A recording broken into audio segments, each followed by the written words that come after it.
Facebook et YouTube, on est en live, ça y est, c'est parti. Alors je vais quand même aller vérifier qu'on est bien en live parce que j'avoue, je dis la vérité, j'ai eu des problèmes pour lancer le live ce soir.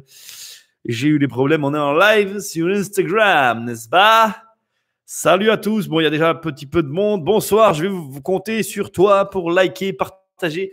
Je vais mettre un peu de musique le temps de lancer le live. J'espère que ça va. J'espère que ça va parce que ça doit aller de toute façon. Il n'y a pas de raison que ça aille pas. Je vais être tout à fait franc. Alors ce soir, on est censé faire de l'écriture, mais je pense pas qu'on va faire. Musique. Hop, on va mettre une musique un peu celle-là, là, on va un peu changer. Voilà, je vais laisser un peu le temps à tout le monde d'arriver. Bonsoir. Et voilà. On va, avant toute chose, aller voir si je suis bien en live. Alors, confirmez-moi que vous êtes bien là. Salut Gabi, salut à tous ceux qui arrivent. Le live de ce soir est un peu sans sujet, en fait, mais je vais vous expliquer ça. Donc, ça va, j'ai l'air d'être en live. Ça a l'air bon. Ça a l'air bon. A priori, c'est bon. Voilà, on est bon, on est bien en live. On est bien en live, ça va. J'avais besoin de savoir parce que j'ai eu des gros problèmes pour lancer le live ce soir. Donc, bonsoir à tous. Alors, avant d'attaquer, j'ai quand même 2 ou 3 petits trucs à faire. Donc, j'espère que vous n'allez pas m'en vouloir. Ça va laisser un peu le temps à tout le monde d'arriver. Voilà, tout le monde arrive tranquillement. Bonsoir. Comme d'habitude, likez, partagez. C'est ce qui m'aide le plus. Vous le savez, je ne vais pas vous le répéter. Oui, ce soir, je suis tout seul. Alors, attends, Gabi, tu me poses une colle. Ouais, ce soir, je suis tout seul. C'est le seul soir. Parce que demain, après-demain et après-après-demain, on aura du monde. On ne sera pas seul. Donc, je vais tout simplement... salut Anne, salut à tous ceux qui nous rejoignent. J'ai 2-3 petits trucs à faire avant d'attaquer le live. Ça laisse le temps à tout le monde d'arriver. C'est un live un peu moins prévu. J'avais un sujet à aborder, mais que j'aborderai la semaine prochaine parce que je n'ai pas reçu les éléments pour l'aborder. Salut Quentin, salut Julien. Julien qui dit « J'en peux plus des débiles qui se croient en vacances ». Ça, c'est sûr que franchement, j'hallucine. Moi, quand je sors, j'habite en centre-ville. Quand je vois le nombre de gens qui sont dehors, en fait, c'est hallucinant. Mais vraiment, chez nous, il fait hyper beau. Je ne vais pas mentir, hein, il fait hyper beau, il fait hyper chaud. C'est perturbant de voir le nombre de personnes qu'il y a dehors. Je veux bien le reconnaître et le concéder. C'est déroutant. Voilà, je vais dire ça comme ça. Donc voilà, j'arrive, les gars. Je vous laisse arriver, liker, partager. J'en ai pour 2 secondes. Ce soir, je vais vraiment avoir besoin de vous. Je vais prendre un sujet de la semaine prochaine parce que j'avais un sujet tout fait, mais je le garde pour la semaine prochaine. Je vais envoyer d'ailleurs un mail pour avoir les éléments. Voilà. Et je vais quand même reprendre des sujets qui auraient dû être traités dans les semaines précédentes. Du coup, pour un peu occuper le sujet de ce soir, je vais vous parler des autres sujets qui vont être abordés cette semaine dans les lives. Voilà. Je vous laisse le temps d'arriver tous, liker, partager. Pendant que vous arrivez, ça me permet de me faire connaître. Attends, je vois. Anne nous dit qu'à Londres, il fait vraiment très beau. Mais Anne, ouais, c'est cool parce que c'est vrai que c'est bien quand même qu'on ait le beau temps malgré tout, même si on est enfermé chez nous. Il faut prendre le bon côté de tout ça et non le mauvais. Enfin, essayer de le prendre au maximum. Voilà. Allez, j'ai terminé. Dans quelques secondes et on va pouvoir attaquer le live. J'espère que vous allez tous bien. N'hésitez pas à déjà me poser des questions. Ça me permettra de gagner du temps. Ça me donnera des matières à attaquer le live. Voilà, on est tout bon. J'ai fini. Je suis désolé, mais du coup, j'en profite pour régler mes derniers petits problèmes. Voilà. J'ai eu des problèmes avant de lancer le live aujourd'hui. Je ne sais pas pourquoi. Sans vous raconter ma vie. J'ai eu des problèmes parce que le logiciel affichait un autre truc qui m'empêchait comment je vais dire ça, qui m'empêchait de pouvoir mettre en ligne, de pouvoir me mettre en ligne. Voilà. Bon, écoutez, si vous en fichez, c'est bon, c'est parti. On est bon. Je suis prêt. On va attaquer. Voilà, c'est parfait. Hop, on met sur pause. Bonsoir à tous et à toutes. Ah, mais il y a du monde. Bonsoir à tous ceux qui nous ont rejoints. J'espère que vous allez bien. Ce soir, je suis tout seul. On ne va pas forcément écrire le bouquin exceptionnellement cette semaine. D'abord parce que le livre sur la crise avance très bien et que donc, du coup, je suis très concentré sur celui-là. L'autre, vous m'avez déjà donné plein de bonnes idées. Ça va me permettre de bien l'avancer. Ça, c'est vraiment cool. Et ce soir, on va un peu faire le pendant. Hier, on était plusieurs. Donc, ce soir, on va pouvoir parler plus calmement. J'ai vu hier que certains ont… Alors, on va en parler d'ailleurs. J'ai vu que ça n'a pas fait l'unanimité. Je vais un petit peu ouvrir le live avec ça. Et ensuite, on va embrayer sur éventuellement les questions que vous m'aurez posées. Et puis, je pense qu'on va prendre les questions sur la SCI. Voilà, je vais les mettre ce soir, je pense. Et puis, je vais quand même, avant tout, avant d'ouvrir ce live, vous parler un peu des prochains jours, de ce que vous allez avoir. Donc, demain, mercredi soir, on va avoir un invité pour investir aux USA. Ça va être très intéressant. Donc, n'hésitez pas à venir nombreux, parlez-en autour de vous. Je ne fais pas du tout de com pour les lives. Je prends les choses comme elles viennent. Je ne me prends pas trop la tête, vous l'avez remarqué. Moi, le but, c'est d'être là avec vous. Pour moi, ça continue le business. Donc, je tiens quand même à vous le dire. Je suis très content. Hier, j'ai eu de très bonnes nouvelles concernant des dernières ventes que j'avais encore qui, somme toute, se maintiennent. Donc, je vous avoue, et pour être tout à fait transparent avec vous, que je me suis interrogé sur ces ventes qui arrivaient, qui devaient… Pour moi, dans ma tête, je me disais, bon, est-ce que ces ventes vont-elles suivre leur cours après tout ça? Il se trouve qu'elles suivent leur cours pendant tout ça. Donc moi, écoutez, je suis content. Qu'est-ce que vous voulez que je vous dise? Je continue dans ma lancée. Tout va bien de mon côté. Je sais que, je ne vais pas dire ça. J'ai des retours de certains membres du groupe privé, de personnes qui sont aussi positionnées dans d'autres programmes, qui me font état des difficultés que peuvent rencontrer certaines personnes qui actuellement sont dans le saisonnier. Encore une fois, moi, comme je le dis depuis le début, je fais une petite parenthèse sur ce sujet-là. Moi, je suis surtout très triste pour les personnes actuellement qui se prennent de plein fouet cette crise, parce que moi, je pense que dès l'instant que tu investis, tu agis correctement pour ton patrimoine. Après, c'est certain que quand tu es à 100% positionné en saisonnier, là, tu te prends le mur de pleine face. Et quand je vois, parce que je vois quand même, je regarde très peu de choses, mais quand j'allume mon ordinateur et que je vois, ou quand même, tu vois, je ne suis pas un gros mec qui va beaucoup surfer sur Insta ou sur Facebook. J'y vais que pour ce que j'ai à y faire. Quand je vois qu'il y a encore des mecs qui font une masse de pubs pour le saisonnier, je vous avoue que je suis perplexe. Alors moi, certes, je ne fais pas du tout de pub. Peut-être qu'il faudra que je m'y mette à en faire un peu. Je ne sais pas comment je la ferai d'ailleurs, si je dois en faire, mais il faudra que je m'y mette, je pense. Mais c'est vrai que moi, mon système, pour le coup, passe très bien. J'ai des impayés, hein, je ne m'en cache pas, je vous l'ai dit dès le départ. Mais en tout cas, je survis. Voilà. Je suis toujours là et je serai là après. Donc, ça prouve que… voilà. Mais au demeurant, si ces mecs-là font autant de pubs sur le saisonnier, j'ose espérer que leur saisonnier tourne. En tout cas, tout ça pour vous dire que de ce que j'ai comme retour, ce n'est pas la fête à la grenouille partout. Hein. Donc, voilà. Là où je voulais vous emmener, ce n'était pas du tout là-dessus au départ. Je me suis laissé submerger. C'est que demain, en tout cas, on a quelqu'un donc qui sera là pour parler des USA. Ça sera intéressant, je pense, notamment aussi de prendre un peu la température de ce qui se passe aux États-Unis, parce que vous n'êtes pas sans savoir qu'il se dit un peu tout et rien. Ça va nous permettre d'avoir un retour. Donc demain, vraiment, ça va être très intéressant. Bon, autre élément, j'avais dit que j'attendrais la fin de la crise pour vous parler de mon projet professionnel qu'on est en train de lancer. Alors, je pense que vous allez le voir peut-être plusieurs fois dans les émissions, mais jeudi, vous allez avoir mon associé Jérôme qui va venir vous parler de notre société de gestion. Alors, je vous rassure tout de suite, ça ne va pas être jeudi soir, ça ne sera pas une émission publicitaire pour mon entreprise du tout.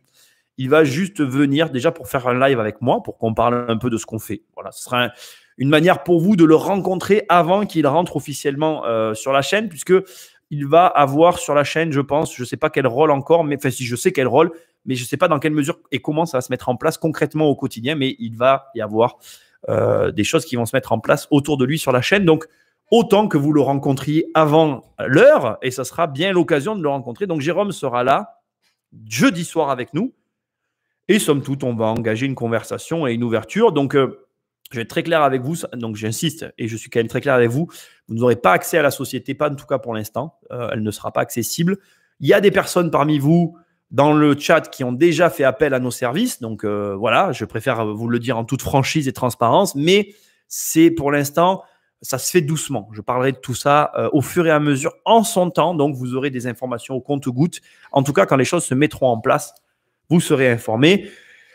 Je vous tiens le suspense jusqu'à jeudi. Soyez nombreux, partagez l'événement jeudi. Voilà, ça sera intéressant. Je pense que vous aurez pas mal d'informations à prendre sur le sujet. En tout cas, jeudi, ça sera officialisé et ça sera le début d'un processus qui tendra à faire voir Jérôme de plus en plus sur la chaîne sous une forme assez spécifique pour l'instant. Et puis, ça évoluera. On verra comment.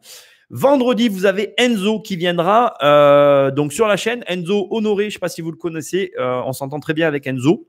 Quand il vient en France, en tout cas, on essaye de se voir autant que possible, autant qu'on peut.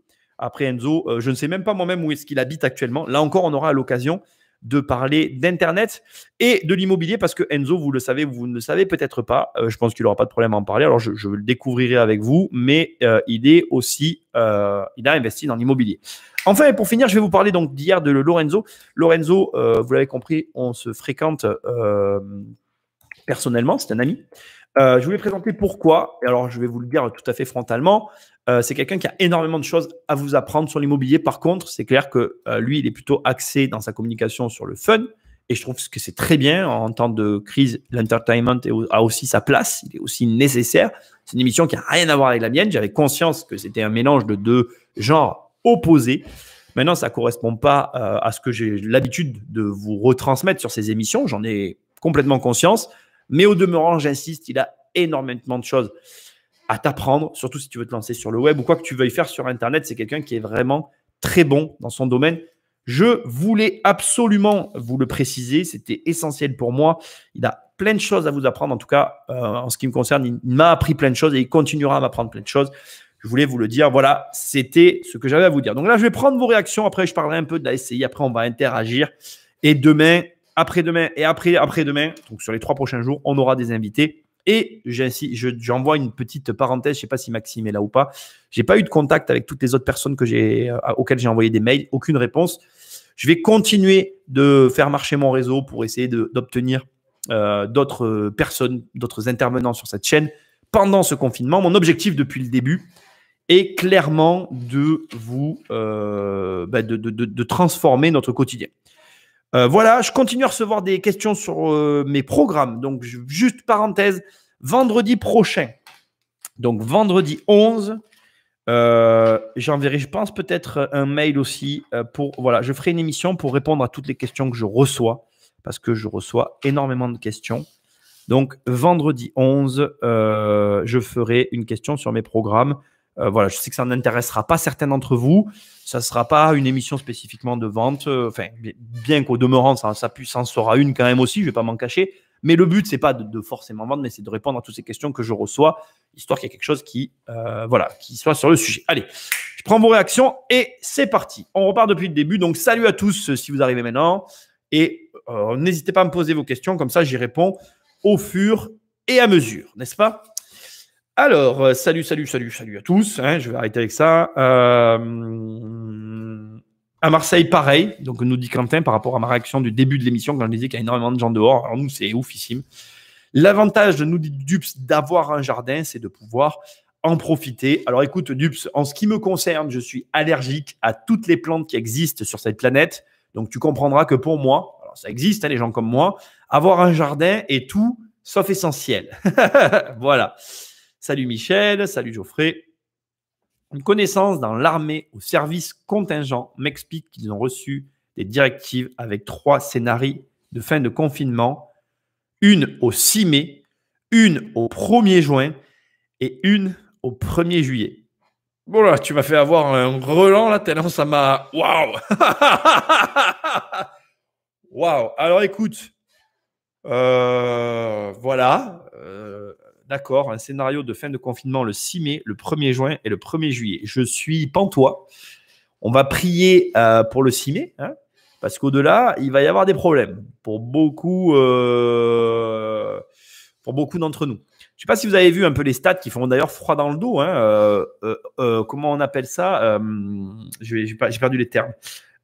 Hausse des violences conjugales. Alors, je ne sais pas si c'est vrai. Alors, pardonnez-moi si c'est faux. En tout cas, c'est ce que moi j'ai dire, hausse des violences conjugales, hausse des divorces. Bon, on va espérer que ça ne dure pas tout ce temps.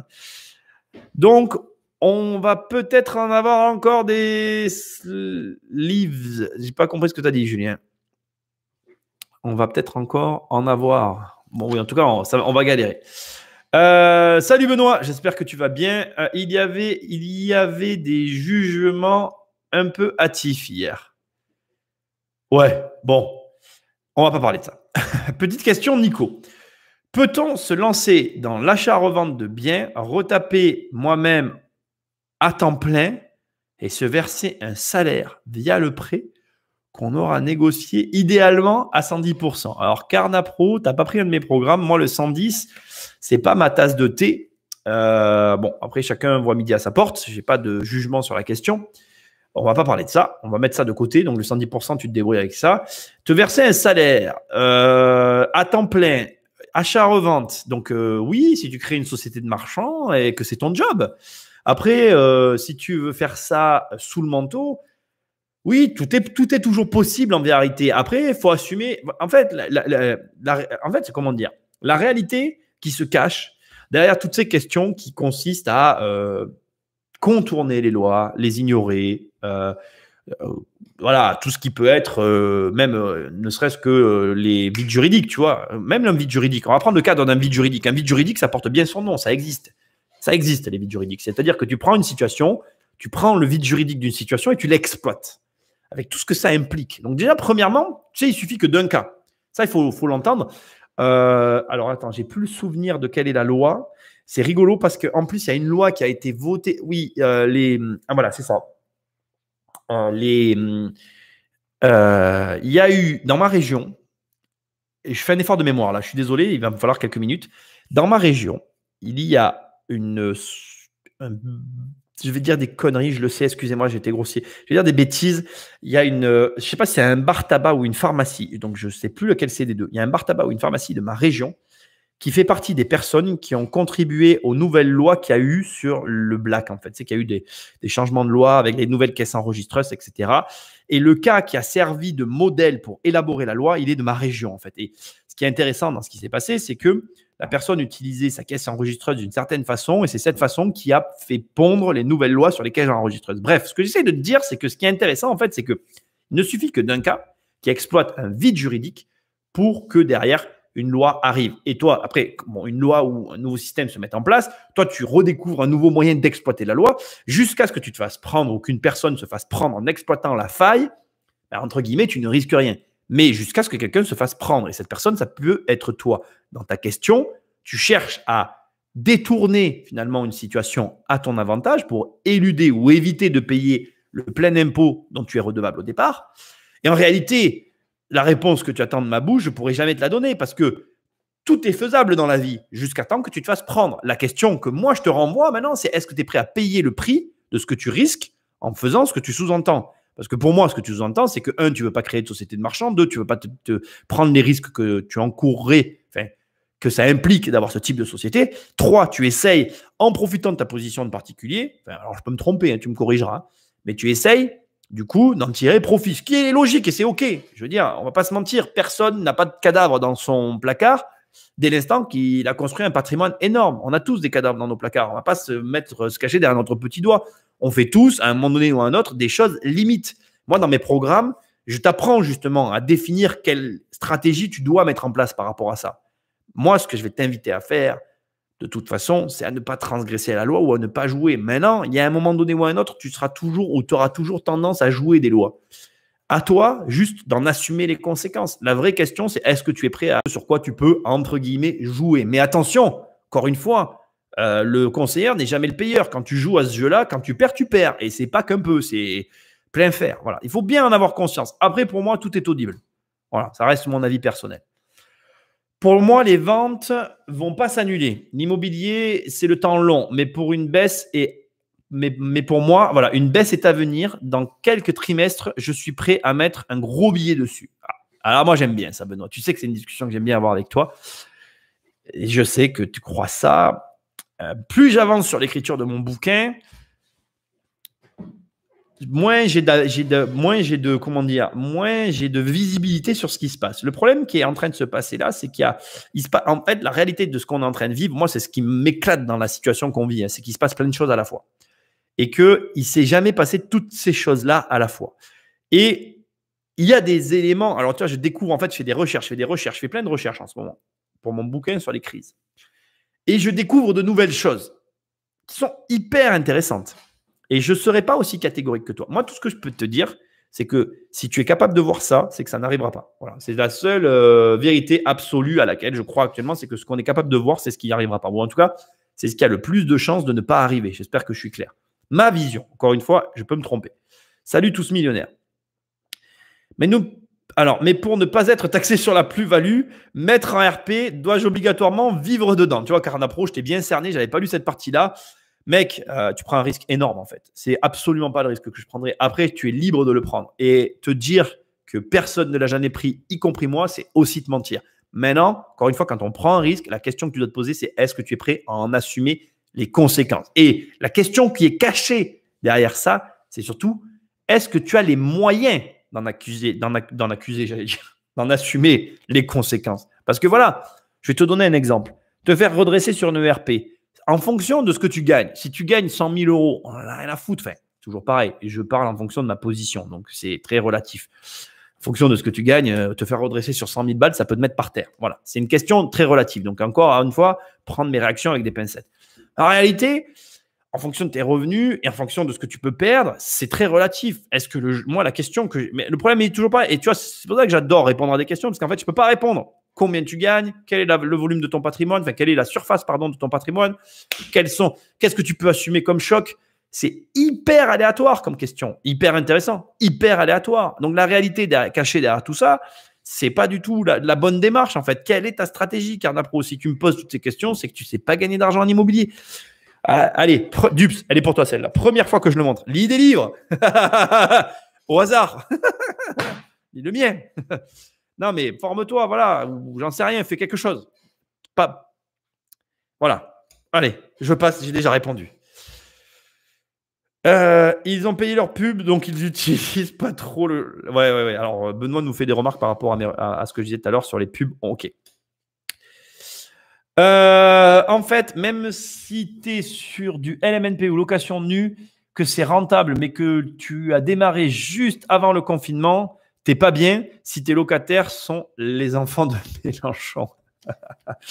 Alors, Jean-François Mélenchon, mon ami préféré. Alors, Jean-François Mélenchon est vraiment l'un de mes Jean-François préférés parce que je ne sais pas comment je vais dire ce que je vais dire. Quelque part, je l'aime bien en fait parce qu'il est, tu vois, il a du mordant, je trouve. Il est rigolo. Voilà. Il est rigolo. C'est le mot que je vais employer. Il me fait rire, en fait. Jean-Luc Mélenchon. Jean-Luc, c'est pas comme ça qu'il s'appelle. Jean-François Mélenchon. Bon, j'en sais rien de son prénom. Jean-François Mélenchon est rigolo, en fait, parce qu'il a toujours des idées qui sont basées sur le néant, en fait. C'est-à-dire que pour moi, c'est un… Comment je vais dire ? C'est un partisan de l'apocalypse. C'est pas le bon terme. J'arrive pas à trouver. C'est-à-dire que il dit, tu sais, c'est vraiment l'exemple du gars qui dit des phrases en fait. Voilà. Oui, voilà, payez plus vos loyers, ne payez plus rien en fait. Mais pourquoi? Enfin voilà, ne payez plus son salaire aussi. Tu vois, j'adore en fait. J'arrive pas à définir ce mec en fait. Il est là dans le cloud, tu vois. Jean-François Mélenchon est une idée. Alors c'est pareil. Il me manquerait presque, tu vois. Cette idée-là, il fallait que je l'entende. Sinon, je me serais pas senti en France. Voilà. Je trouvais ça magnifique. Mais en fait, payez plus la bouffe, les gars. Payez plus rien, en fait. Je pense qu'on devrait rentrer dans une anarchie généralisée. On devrait tous se mettre sur la gueule et que seuls les plus forts survivent. Jean-François Mélenchon serait dans la merde. Parce que je ne pense pas que physiquement, il soit le plus fort. J'ai vu les images quand il s'est fait virer de ses bureaux. Physiquement, il n'a pas fait grand-chose. Hein. Voilà. Je dis ça, je dis rien. Bon, voilà. Concept intéressant. Voilà. Moi, je suis partisan aussi de plus rien payer. En fait, on ne devrait plus rien payer du tout. Voilà. Et vivre avec les réserves qu'on a pour voir qui vivra le dernier. Voilà. Bon, bref, Jean-François Mélenchon est un Jean-François intéressant. Mais bon, s'il existe, c'est qu'il est nécessaire. Je dis des bêtises, hein, vous l'avez compris, c'est plus que du second degré à ce stade. D'où la petite épargne primordiale. Effectivement, si tu fais de la gestion IMO, je pourrais être un de tes clients. Tous millionnaires, tu pourrais ou tu ne pourras pas. C'est une question de visibilité. On verra en temps et en heure. Moi, encore une fois, je pense que toutes les personnes qui sont dans ma veine de choix stratégiques sont potentiellement mes clients. Maintenant, tu auras l'occasion d'apprécier ou de déprécier notre manière de voir le business. Tu pourras en parler avec Jérôme qui est présent ce soir en live. Avec nous, il est là. Tu pourras voir ça avec Jérôme jeudi soir qui s'intronisera auprès de nous. Je ne sais pas comment il faut dire. Je suis d'humeur joyeuse ce soir, vous l'avez remarqué. Voilà, donc on en reparlera jeudi soir. précisions que nous donnerons parce que tu verras qu'on a quand même une vision assez précise de ce qu'on fait et on n'est pas ouvert à tous les types de gestion. Voilà, c'est assez important pour moi de déjà un peu amorcer les choses. Voilà. J'ai un collègue. Je suis descendu trop fort parce que ça me le fait des fois. Alors attends, je ne sais plus où j'en suis. Waouh. Oui, excusez-moi, j'ai vu qu'il y avait des réactions. Moi, j'avance très doucement dans mes. Là, je suis largué là. C'est parti tout en bas. Attendez. Voilà. Alors, tac. On est là. J'ai un collègue qui fait beaucoup de saisonniers et il tape dans la trésor. Mais pour ceux qui n'ont pas anticipé, ça doit être compliqué. Complètement, Quentin. Je suis complètement d'accord avec toi. Il y a un problème de gestion qui se pose, mais c'est un problème redondant à toutes les crises. Après, le fond du problème avec le saisonnier, c'est que là, au moment où on parle, on est à 0. Ça veut dire que, comme tu dis, il faut avoir de la trésor, l'avoir anticipé et pas en vivre. Parce que quand tu en vis, le problème est encore différent. Voilà. Donc, situation complexe. Alors, si tu as un immeuble avec au pif 800 € de crédit et 1500 € de loyer et que tu te retrouves à 0, l'épargne fond vite. Rajoutons un petit détail, Julien, si tu es d'accord et que tu en vis. C'est-à-dire que si les 800 € restants, c'est l'argent dont tu te sers pour croûter. Après, si c'est du complément, voilà. Et dans tes 800 €, imaginons que tu as un impayé là, maintenant, tout de suite. Là aussi, tu es mal. Tout dépend de plein d'éléments. C'est intéressant ce que tu es en train de donner comme données. Voilà, c'est intéressant ce que tu es en train de nous livrer comme données pour analyser les situations. Et là, vous comprenez pourquoi je vous ai toujours répété que j'étais un homme de marge. La marge que vous dégagez sur vos loyers, et surtout là spécifiquement dans les temps que nous sommes en train de vivre, est fortement représentative de votre façon de gérer déjà. Et puis surtout, elle va surtout être très parlante en termes de est-ce que vous pouvez compter dessus ou pas. Ceux qui ont des mauvaises marges, comme tu dis, vont vite être en difficulté. Ceux qui ont de très bonnes marges vont pouvoir absorber les chocs, les impayés, et vont pouvoir absorber la situation. Vous êtes en face d'une personne qui est complètement dans ce cas-là. Moi, aujourd'hui, je peux faire face. Et c'est ça qui compte. En réalité, je vous le dis depuis le début que j'ai commencé ces lives. Les mecs, la seule chose que vous voulez, c'est être dans la situation de quelqu'un qui est serein pendant cette crise. C'est tout ce que vous cherchez à faire. Peu importe la méthode. Ce qui me renvoie à ce que je disais tout à l'heure. Lisez des bouquins. Deuxième fois. Elle a été facile celle-là. Lisez des bouquins, formez-vous, renseignez-vous et ça doit vous amener à établir une stratégie. C'est essentiel. Tout ce que vous allez faire avant et après, donc la crise, je parle avant et après une crise, doit juste vous permettre d'élaborer une stratégie que vous allez tenir quoi qu'il arrive. C'est la seule chose à laquelle vous devez vous atteler. C'est hyper important. Hello Nicolas, je suis là, je peux essayer de relancer Pierrot. Sinon, si tu veux, je reviens direct moi-même en live. Bah écoute, relance Pierrot. Après, on prendra les solutions qui font, on prendra les solutions qui vont se présenter à nous. On se débrouillera, t'inquiète, ouais, carrément. Nico, tu fais partie d'une minorité. Mais mec, c'est ce qu'on veut, faire partie de la minorité. Moi, je fais partie de la minorité et je souhaite ça pour vous, les gars. Vous devez chercher à faire partie de la minorité. La minorité de ceux qui… Je vais pas dire c'est trop tôt. Ah, là, vous m'angoissez, là.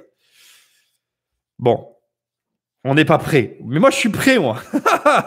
Moi, je pense que Jean-François, dans quelques jours, il va nous dire « Français, Françaises, j'ai décidé de libérer par région. » Voilà. Moi, je crois à ça. Je crois au déconfinement par région, ce qui sera dégueulasse. Mais ma région est une des moins touchées de France. Je suis sincèrement désolé. Je prêche ma paroisse. On est tous pareils. Gabi, après investissement en Pologne, aux USA, on peut faire une émission sur l'investissement en Suisse. Bon, c'est autorisé que pour les résidents. Donc, vous vous en foutez tous. Mais bon, ouais, mais surtout, attends, Max, tu oublies de dire le principal. C'est que pour investir en Suisse, il faut avoir les moyens. Et que, je ne veux pas dire, mais je ne veux pas être méchant, mais il n'y a pas beaucoup de gens qui ont les moyens d'investir en Suisse. Parce que le ticket d'entrée, pour le coup, il est très haut. Tu vois, regarde, vous ne voyez plus ma main. Il n'est pas là. Il n'est pas là. Non, il n'est pas là. Non. Il est là-haut. Il est super haut pour investir en Suisse. Pesetas, muchas pesetas. Donc, il faut beaucoup d'argent. En plus, c'est des systèmes très singuliers. On avait déjà eu des discussions sur les lives. Maxime, tu sais très bien qu'on a un peu perdu tout le monde parce que c'est particulier la Suisse. Nous ne rentrerons pas dans ce détail. Je connais bien la Suisse, on a des gens. J'habite à 30 minutes de Genève. Et ben voilà, et vous ne devez pas être très loin. Maxime est à l'autre. Je ne sais pas si j'ai le droit de le dire. Bon, bref. Investir en Suisse, il ne faut même pas y penser. Tout est pris par les fonds de gestion de la prévoyance professionnelle de Fondation Suisse qui gère le deuxième pilier. Ça dépend. Certains y arrivent très bien. C'est juste légalement interdit aux non-résidents. Je vais vous laisser discuter entre vous. Ça ne concerne que vous. Quel investissement pour commencer me conseilles-tu? Studio, T2, histoire de se faire la main. Dylan, écoute, je vais être très clair avec toi. Quand tu commences pour te faire la main, tout le monde n'est pas d'accord avec ma vision des choses. Si tu n'as jamais rien fait, achète un parking. Ça ne coûte pas cher. Ça va te permettre de voir tout le cursus. Ça va te permettre de te faire la main. Si ça ne te convient pas, ou si tu trouves que l'argent que tu as y gagné, de la façon dont tu le gagnes, ou si tu trouves, je ne sais rien, qu'il y a un truc qui ne te plaît pas, au vu des sommes engagées, par rapport aux sommes perçues, tu ne vas pas perdre des centaines de milliers d'euros pour l'instant. De ce que je vois, du futur, etc., je ne vois pas le modèle économique de la voiture disparaître. Donc, je pense que dans tous les cas, tu ne te planteras jamais avec un parking. Bien évidemment, tu ne vas pas chercher à prendre des gros risques. Tu vas prendre un parking bien placé. Ça va permettre de pouvoir te faire la main sur la négociation. Encore une fois, j'insiste, mais de voir tout le cursus. Le parking, de mon point de vue, ça reste la façon la plus simple, la plus facile d'accès pour rentrer dans l'immobilier. J'en profite pour vous demander à tous ceux qui viennent d'arriver, on est pas mal, likez, partagez ce live s'il vous plaît. C'est tout ce que je vous demande. Ça me permet de me faire connaître. Et ça nous permet à tous d'être de plus en plus nombreux. Donc voilà, parking, Dylan, pour commencer, c'est la base, c'est basique. Alors, il y a les idées, il y a ceux qui sont contre ce conseil-là pour la simple et bonne raison, et c'est audible aussi. Le parking, c'est des montants tout petits, premièrement. Et aujourd'hui, c'est vrai que c'est compliqué de sortir des grosses rentas. Et pour l'énergie engagée, finalement, tu dépenses de l'énergie pour directement attaquer un marché sur des montants tout petits avec des potentialités de gains qui ne sont pas élevées. Oui, mais voilà. Étant donné que tu n'as aucune visibilité sur l'immobilier, pour moi, ça reste le meilleur pendant. Je vais juste te dire une chose. Moi, au moment où je parle, j'ai des parkings. Et d'ailleurs, tous ceux qui font partie comment on appelle, de mes programmes, vous vivez une aventure dans les parkings avec moi, qui est un petit peu en stand-by actuellement, malheureusement, mais vous la vivez. Et vous voyez très bien que même à l'heure actuelle, je continue à regarder le marché des parkings. Le marché des parkings reste un marché comme un autre qui mérite une attention comme une autre. Alors certes, ce n'est pas peut-être la chose que tu vas garder à moyen terme, mais c'est quelque chose sur lequel je te conseille, dans tous les cas, de garder un œil et peut-être de te faire la main à tes débuts. En tout cas, moi, c'est le conseil que je donne. Ça permet à tout le monde de rentrer sur l'immobilier sans engager des montants trop élevés. Perso, je pense la même chose que… Alors voilà, Tous Millionnaires nous dit que lui aussi, il est convaincu qu'il va y avoir une baisse de l'immobilier. Alors ça c'est quelque chose qui je trouve hyper intéressant parce que vous êtes… Je vais vous dire quelque chose. Vous êtes tellement tous convaincus qu'il va y avoir une baisse et c'est vraiment la tendance générale. Hein. Aujourd'hui, tous les experts, tout le monde tendent à la baisse. Et je vous le dis comme je le pense, comme tout le monde pense ça, j'ai tout porte à croire en tout cas que ce n'est pas ce qui va se passer. Encore une fois, j'insisterai jamais assez, les mecs, c'est ce que vous ne pouvez pas voir qui va arriver. Voilà, le coronavirus, excusez-moi de vous le rappeler, mais quand vous écoutez tous les gars qui vous ont prédit une crise économique sans précédent, encore une fois, une crise est arrivée, elle n'a rien à voir avec ce qui était prédit. Je suis désolé de le rappeler. Donc, essayez de faire fonctionner vos méninges. Arrêtez de vous faire influencer par la masse. La masse vous dit que c'est ça qui va arriver. Si c'est la masse qui vous dit ça, c'est parce que précisément, c'est ce qui ne va pas se passer. Il va se passer quelque chose. Je ne vous dis pas qu'il ne va rien se passer. Je vous dis juste que ça ne peut pas se passer si vous le voyez arriver. C'est tout ce que je vous dis. C'est possible de faire de la promotion immobilière, mais au centre de la Suisse ou dans les cantons qui n'intéressent personne. En Romandie, je te souhaite bonne chance. Bon, on ne va pas rentrer dans les trucs de la Suisse, pas ici. Perso, je reste focus sur la bourse, les cryptos pour pouvoir après acheter de l'IMO cash grâce à cette crise. Alors Dupes, je vais te donner un conseil qui est peut-être pas le meilleur de ta vie parce que là-dessus, je suis vraiment pas bon, mais c'est sûrement un mauvais conseil. Mais oublie les cryptos, mec. Oublie les cryptos. À moi, fais voir. Moi, je rentrerai. Enfin bon, voilà. Après, je suis pas du tout un expert là-dedans. Voilà. Ouais, je suis pas du tout un expert. Je pense que je suis pas du tout la personne qu'il faut écouter, à ce sujet-là. Mais bon, voilà, n'est-ce pas? Mais non, Nico, car tu crois que c'est parce que tu le vois que tout le monde peut le voir. C'est là l'erreur. Moi, j'étais sûr que ça allait péter cette année et pourtant, ça a pété. Donc, contre-exemple, et on en avait parlé d'ailleurs. C'est vrai, Benoît, et tu n'es pas le premier. Moi, depuis l'année dernière, il y a beaucoup de personnes qui me disent ça va péter, ça va péter, ça va péter. Mais ce que j'essaye de souligner, Benoît, dans tout ce qu'on est en train de se dire là, c'est intéressant d'ailleurs. Ce que j'essaye de souligner, Benoît, c'est que vous étiez tous. Alors voilà, c'est ça que j'essaye de souligner. Vous étiez tous d'accord, enfin, vous étiez tous unanimes, ou en tout cas, non, je ne vais pas dire ça comme ça. Le son de cloche que j'avais unanimement était sur un crack économique de l'ordre de la crise de 2008. C'est-à-dire que de ce que moi, en tout cas, je recevais comme information, de manière généralisée, c'était en gros, il va y avoir un crack économique, une faillite, quelque chose, qui va générer une vague à l'image de 2008. Or, ce que j'essaye de vous mettre en exergue là, n'est absolument pas ce qui s'est passé. Aujourd'hui, on a une épidémie qui a frappé et qui a créé effectivement une chute des marchés financiers. Mais la chute a eu lieu, ça je ne le remets pas en cause, je ne remets pas en cause l'événement, je remets en cause la façon dont vous le perceviez. Ce qui fait que la façon dont vous percevez les marchés, parce que là on parle de perception de marché, vous percevez une baisse immobilière, mais sur quoi vous vous basez? Sur rien en fait. Parce que, encore une fois, ce que vous ne prenez pas en considération, c'est qu'aujourd'hui, tout le monde, et je dis bien, et j'insiste, tout le monde a perdu de l'argent sur l'ensemble des marchés. Je parle financier. Il y a eu une grosse baisse financière, même s'il y a un rebond actuellement, on a une énorme baisse financière. Cette baisse financière, elle a comme conséquence des pertes pour des particuliers, des institutionnels, des entreprises, etc.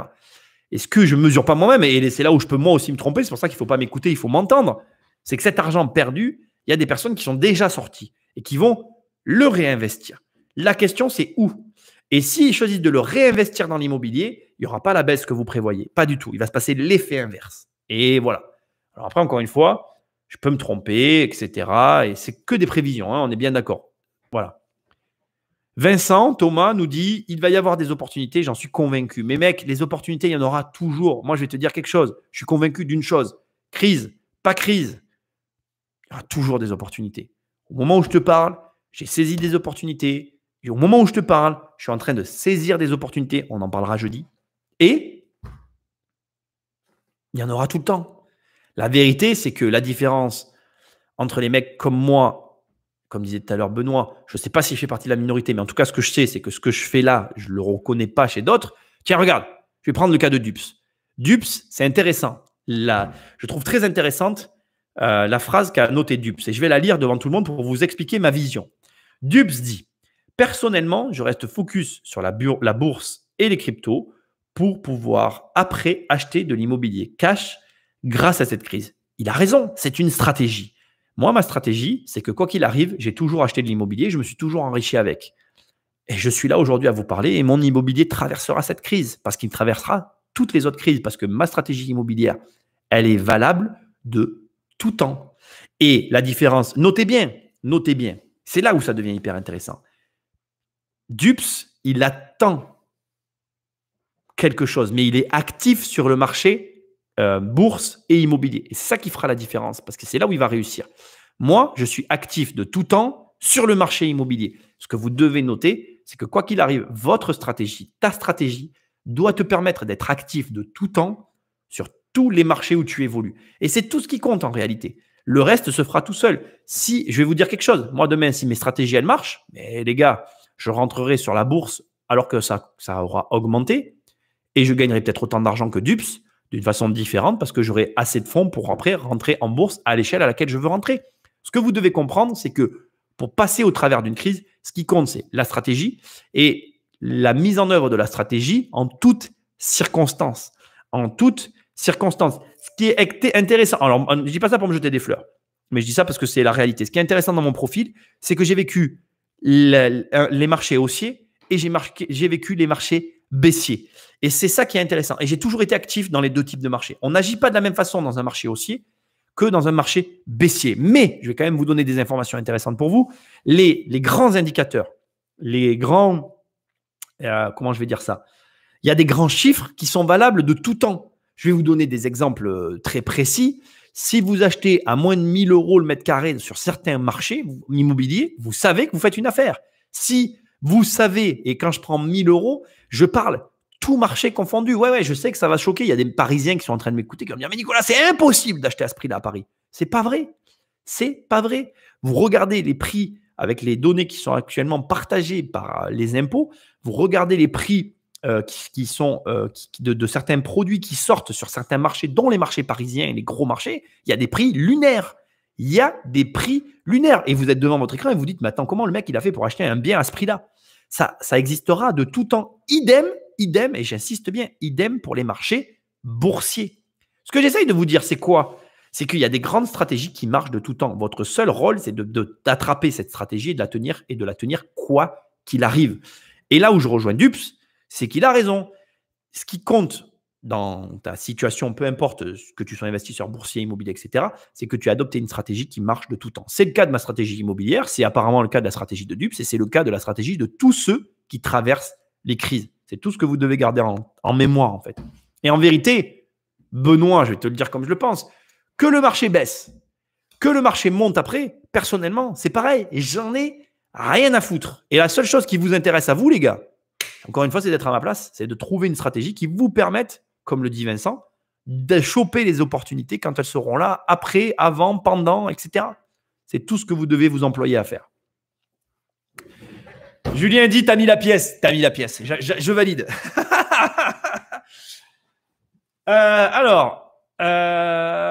C'est bien Jean-Luc. Oui, c'est Jean-Luc Mélenchon. Il s'appelle, pour moi, Jean-François, Jean-Luc, on s'en fout. Hein. Jean-François Mélenchon. Jean-Didier Mélenchon. Ouais, si tu veux, on s'en fout de leur prénom, mais bon, voilà. Alors.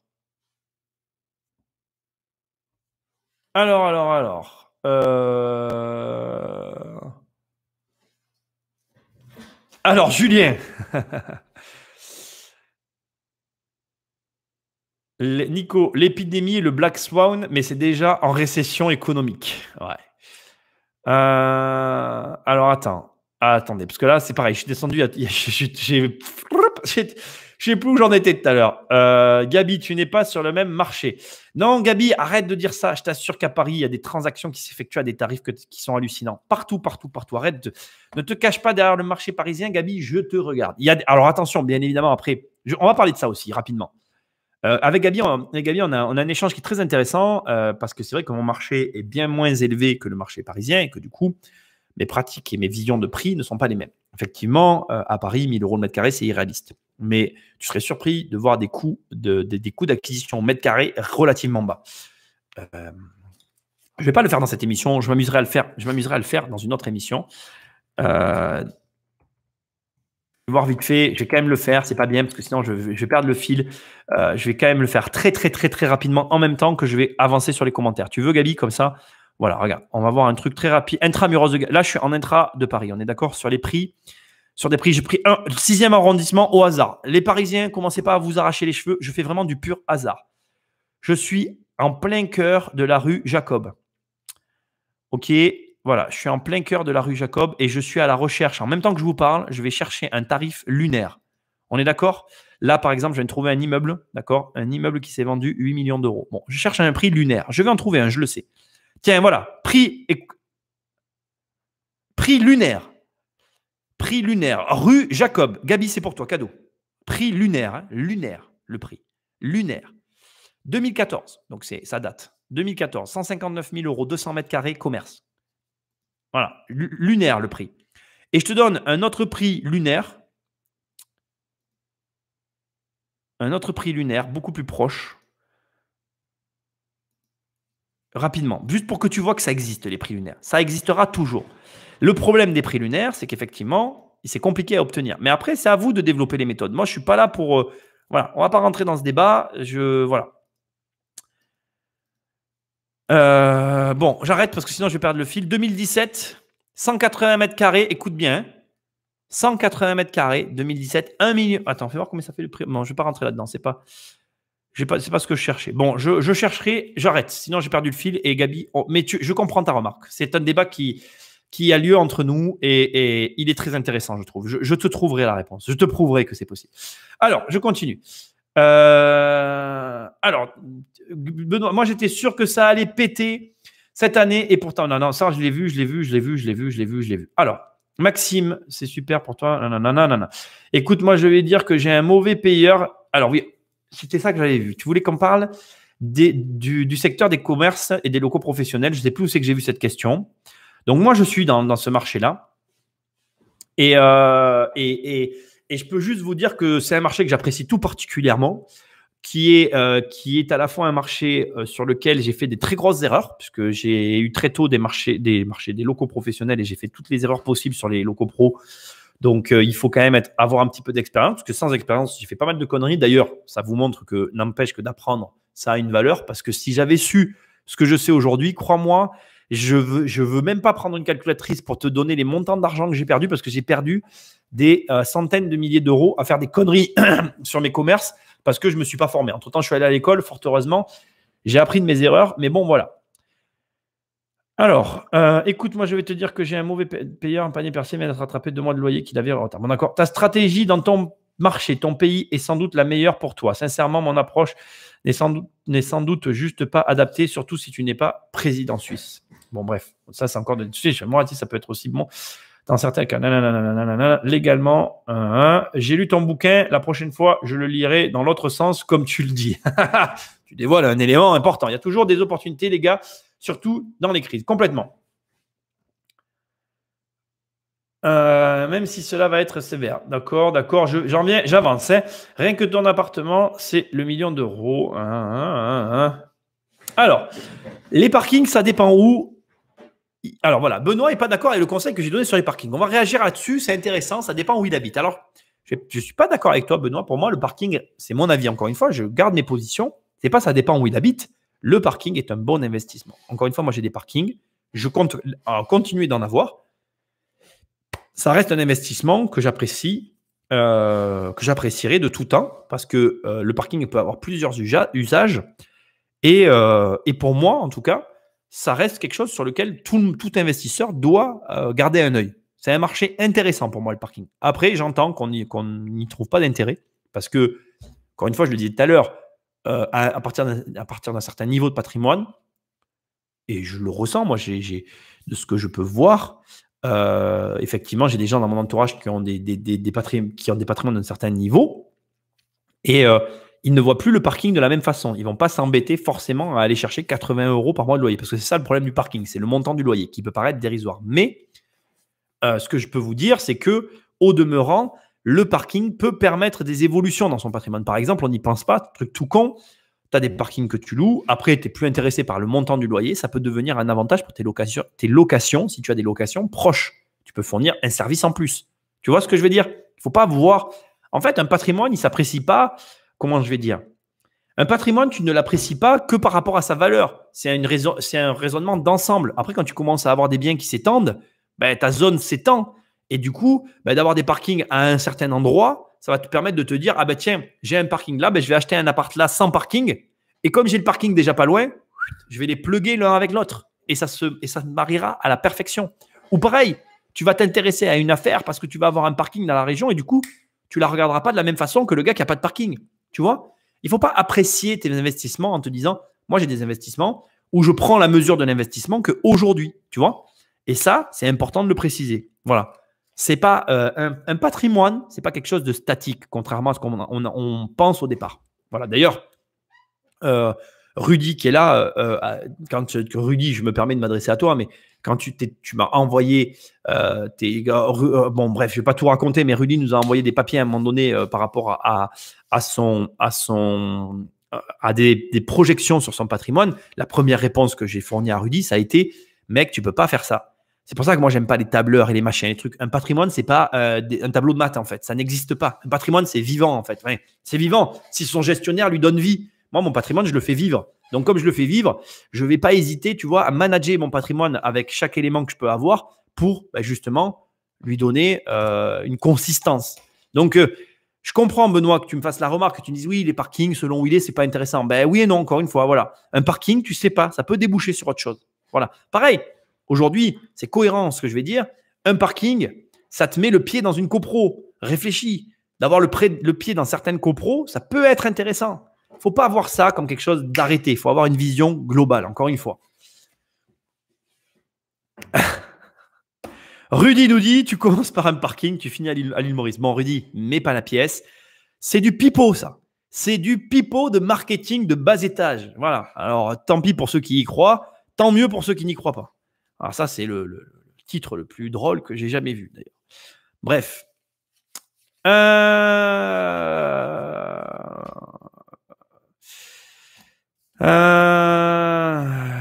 Bon, moi, j'ai commencé par un immeuble. On n'est pas là pour être ici. Ben moi, j'ai commencé par un immeuble. On n'est pas là pour être ici. Mais Daniel, écoute, c'est intéressant ce que tu dis parce que, encore une fois, ton début, en disant que tu commences par un immeuble, c'est vrai, c'est tout à fait possible. Mais commencer par un immeuble, ça sous-entend que tu as les moyens. Parce que tu as commencé par un immeuble, mais est-ce que tu as déjà eu des problèmes avec ton immeuble? Moi, c'est toujours pareil. Ça me fait toujours rire les mecs qui disent « Ah, c'est bon, commence par un immeuble. » Mais le gars, alors, c'est possible. Et bien évidemment, en fonction du profil de la personne, j'encouragerai des gens à commencer par un immeuble. Mais il faut être vigilant à dire « Oui, moi, j'ai commencé par un immeuble. » Ça veut dire que tu as les moyens. Moi, j'ai eu des problèmes avec mes immeubles. Je peux t'assurer que le ticket pour résoudre les problèmes quand tu as un immeuble n'est pas le même que quand tu as un parking. Et donc, si tu veux, il faut aussi comprendre que les problèmes d'échelle sont valables pour tout le monde. Donc, tant mieux si tu n'as pas de problème et que tu es capable d'assumer les problèmes d'un immeuble, tant mieux pour toi. Et je trouve très bien d'acheter des immeubles. Moi-même, je n'achète que des immeubles. Donc, je ne dirais pas le contraire. Et il faut se mettre à la place de tout le monde. Quelqu'un qui commence vraiment, moi, je le rappelle, Dups, 3 fois, tu notes. Hein. Si tu n'as pas lu mon livre, je t'invite à le lire. Moi, j'ai commencé avec des dettes. J'ai commencé avec un petit appart. Je n'avais pas les moyens de commencer par un immeuble. Au moins de problème avec mon immeuble, je faisais faillite. Il faut être réaliste. Il faut arrêter de croire que tout le monde, tout le monde peut acheter un immeuble. Oui, tout le monde peut acheter un immeuble, mais est-ce que tout le monde peut en assumer les problèmes qu'il y a derrière? Moi, j'ai eu des immeubles, j'ai eu de refaire des toitures. Mec, une toiture d'un immeuble, ça ne coûte pas le même prix quand tu as un petit parking dans une copro où on te demande une fraction de participation à la toiture. Tu peux participer à une fraction de la toiture si tu n'as pas d'argent. Tu ne peux pas participer à la rénovation d'un immeuble si tu n'as pas d'argent, d'une toiture. Donc, encore une fois, voilà, moi, les personnes qui me posent des questions, je ne connais pas leur profil. Je pars du principe que la personne commence, elle n'a pas d'argent. Maintenant, si la personne, elle gagne 3 000 ou 4 000 euros par mois et qu'elle a un peu d'épargne, eh bien oui, bien évidemment qu'après, en fonction de si j'arrive à parler avec elle et tout, peut-être que je lui conseillerais de commencer par un immeuble. Et encore, il faudra que je vois l'appétence au risque. Parce qu'encore une fois, moi, en tout cas, je parle pour moi. J'ai eu des planchers qui se sont effondrés. J'ai eu des toitures, parce que je n'en ai eu qu'une, ça aurait été encore. J'ai eu des toitures crevées. Il a fallu payer. J'ai fait des crédits à la conso pour payer parce que sur le coup, à des moments, quand j'ai eu des immeubles qui étaient endommagés, il y a eu des moments où je n'avais pas la thune parce que j'étais en train d'acheter d'autres immeubles. Donc, j'ai dû manager crédit à la conso pour payer mes toitures. C'est pas drôle, l'investissement immobilier. Après, je kiffe ma vie, j'ai pas de regrets, mais je n'irai pas conseiller à tout le monde de se mettre dans le même bourbier que moi parce que tout le monde n'a pas la même capacité à rebondir. Il faut l'entendre. Encore une fois, voilà. J'ai rien contre les gens qui arrivent et qui disent « Ouais, moi, j'ai acheté direct un immeuble. Tes conseils de parking, c'est de la merde. » Oui, bien sûr, tu penses par rapport à toi-même. Mais quand tu penses par rapport à toi, tu penses à ton argent et à ta situation financière. Tu ne fais pas preuve d'empathie par rapport à la situation financière des autres. Les gars, vos conseils s'arrêtent. Et ça, c'est valable. Je m'adresse à vous tous quand vous parlez à votre famille. Les conseils financiers s'arrêtent à votre portefeuille, les mecs. D'abord, tu as des gens qui sont psycho-rigides avec leurs finances. Tu as des mecs, c'est des maniaco-dépressifs de leur état financier. Tu as des gens qui ne peuvent pas être à découvert. Tu as des gens que c'est où la boupe, ils n'en ont rien à barrer, ils sont prêts à arnaquer la terre entière, être à découvert pour eux, c'est normal. Donc, tu vois, c'est facile de faire du blabla et de la ramener. C'est plus compliqué quand il s'agit de réellement donner un avis à quelqu'un d'autre. Donc, moi, je suis quelqu'un de prudent et je suis prudent pour les autres. C'est mon avis. Après, je n'ai pas raison. Encore une fois, comme je dis souvent, on m'écoute, on m'entend, on ne m'écoute pas, on adapte à sa situation. Maintenant, je reste sur mes positions. L'immeuble, bien évidemment que c'est un très bon conseil, mais il faut avoir les reins pour le faire. Moi, j'ai des clients que je conseille et quand je les conseille, je prends en considération leur situation et leur considération financière. Tu as des gens, ils se sentent bien avec je ne sais pas combien sur leur compte. Bon, voilà. Moi, je travaille à flux tendu. On est tous différents, les mecs. Il faut l'accepter. Après, bien évidemment, quand un mec enclenche toutes ses ressources dans un domaine, il ira toujours plus vite qu'un autre gars qui dort avec 100 000 balles sur ses comptes parce que ça le rassure de les avoir. Mais vous ne posez pas de questions sur les résultats en bout de course. Mais ceci étant, si le prix de ta tranquillité, c'est d'avoir 100 000 balles sur tes comptes, je ne te critique pas, mec, je le comprends. Maintenant, chacun ses problèmes. Voilà. T'as mis la pièce. Merci Daniel. Super intervention. J'adore. Méthode couée, Nico, c'est aussi que t'aimerais que ça soit pas ce qui se passe aussi. On a tous un biais. Ah mais là, je suis d'accord, on a tous des biais. Et là, c'est que je suis complètement d'accord. Mais moi, je vais te dire quelque chose, tu comprends pas. Moi, j'aimerais pas que ça. Moi, en fait, si tu veux, je crois que l'immobilier va monter. Et le paradoxe, c'est que j'ai vraiment pas envie. Je préférerais que ça baisse, justement. C'est là où tu comprends pas. C'est que moi, je serais pour que ce que tu prédises arrive. C'est ce qui m'arrangerait le mieux. Sauf que je sais pas pourquoi. J'ai une idée comme ça, une idée. Voilà. Je pourrais me tromper, j'espère me tromper d'ailleurs. C'est là où tu te trompes en fait. Moi, ma volonté personnelle, c'est pas ça. Bon, je vais redire quelque chose que je t'avais dit. Non, moi je crois pas les banques vont ouvrir les robinets. Alors Ali, ça c'est intéressant. Je vais vous dire un truc les gars, il va y avoir une fenêtre de tir avec les robinets. Pour pareil, d'expérience. Je crois que je pense. Après, je peux me tromper parce que c'est compliqué. Il y a des mesures exceptionnelles. On est encore dans une situation exceptionnelle. Donc, il y a plein de zones d'inconnu. Encore une fois, vous m'entendez, vous m'écoutez pas. Je suis un peu. Hein. Il y a plein de choses qu'on ignore. Mais j'ai tendance à croire que oui, effectivement, il va y avoir une période où les robinets vont s'ouvrir. Après, il faut voir sur la durée. C'est là où je mettrai où je mettrais un haut là. Tu vois, je me dirais, ça, il va y avoir une période, combien de temps elle va durer? C'est ça, je ne pense pas que ça va durer ad vitam. Une grosse crise arrive, chance ou pas, c'est arrivé. Donc, contre-exemple à ce que tu dis. Oui, j'ai compris, Benoît. Bon, bref. Non, moi, j'ai toujours dit que 2008 serait des clopinets. D'accord? Le confinement devient la norme. L'IMO a de beaux jours devant lui. Ça, c'est sûr. L'épidémie et le Black Swan, mais c'était déjà une récession économique. Oui, d'accord. Pour toi, le signe noir, c'est l'épidémie. Ouais. Je ne le vois pas comme toi, en fait. On n'interprète pas la chose de la même façon. Benoît, c'est un problème d'interprétation des trucs. Pour moi, j'attends. Je pense qu'il faut encore attendre parce que pour moi, là, on a juste se corriger. Je vois pas. Voilà, il y a des choses encore qui me permettent pas de me prononcer, en fait. Voilà, je suis sur ma réserve. Si moi, j'ai des arguments concernant ma croyance en la baisse de l'immobilier, vas-y. Mais je ne veux pas ennuyer tout le monde. Mais vas-y, tous millionnaires. Argumente, ça m'intéresse.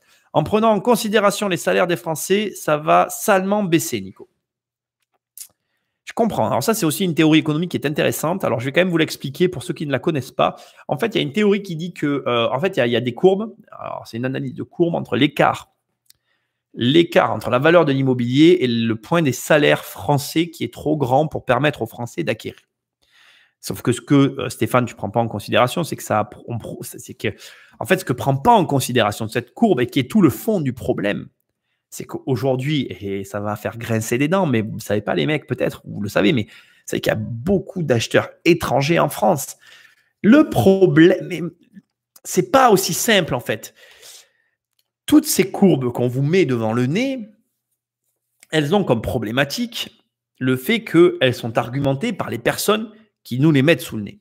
Et elles sont valables. Je ne dis pas qu'encore une fois, ce que je m'apprête à vous dire n'est pas vrai. C'est une vision des choses, comme ce que vient de nous dire Stéphane. Et ce qu'il dit Stéphane est vrai. Effectivement, l'écart entre le point des salaires, en fait, la courbe, en gros, je vais essayer de vous la faire que vous la voyez. Je ne suis pas Miss Météo, donc vous allez accepter ma marge d'erreur. En gros, quand on compare ces deux courbes, tu as des écarts qui se font. En fait. Et aujourd'hui, l'écart il est aussi grand qu'en 2008.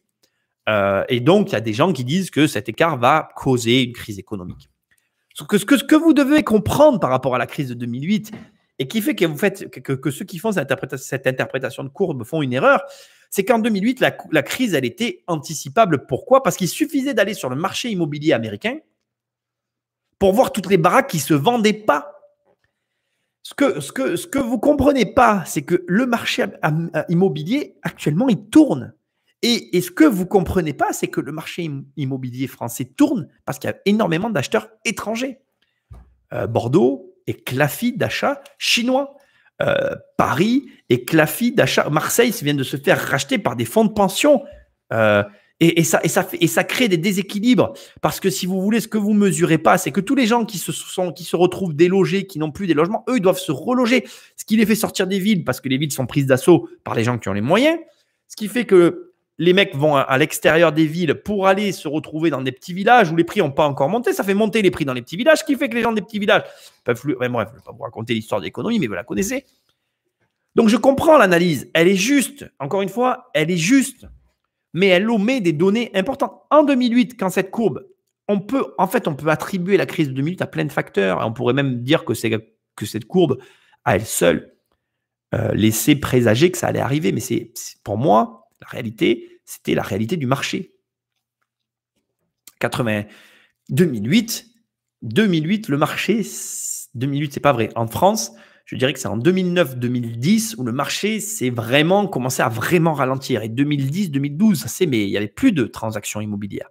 Parce que derrière, il y a eu des conséquences financières, enfin plutôt bancaires liées au marché financier. La finance a chargé, répercussions sur les banques, répercussions sur le marché.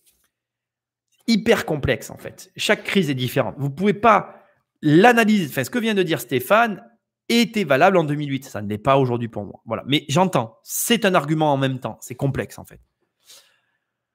On va s'appuyer sur le chômage. Alors voilà, Benoît nous amène un autre élément. Il veut s'appuyer sur le chômage, qui va montrer sur les personnes qui ont mal investi vont se retrouver avec le couteau sur la gorge. Alors Nico, on va s'appuyer sur le chômage, le chômage qui va monter et qui va faire en sorte, qui va avoir comme conséquence que les personnes qui ont mal investi se retrouveront avec le couteau sur la gorge parce que, en fait, leurs mauvais investissements seront gangrénés par les chômeurs, etc., etc. Benoît, ouais, sauf que ton truc, c'est une jolie histoire, mais ça reste une histoire. C'est une version de l'histoire. Aujourd'hui, je vais vous donner un truc. Je vais vous donner un exemple. Moi, je pense, enfin, c'est ça, c'est très. Je pense qu'à un truc là, c'est aller au resto. Voilà, dès que ça réouvre tout, je vais au resto, les gars. Je sais pas toi, mais moi, je vais au resto, puis je commence à regarder ce que je peux faire, etc.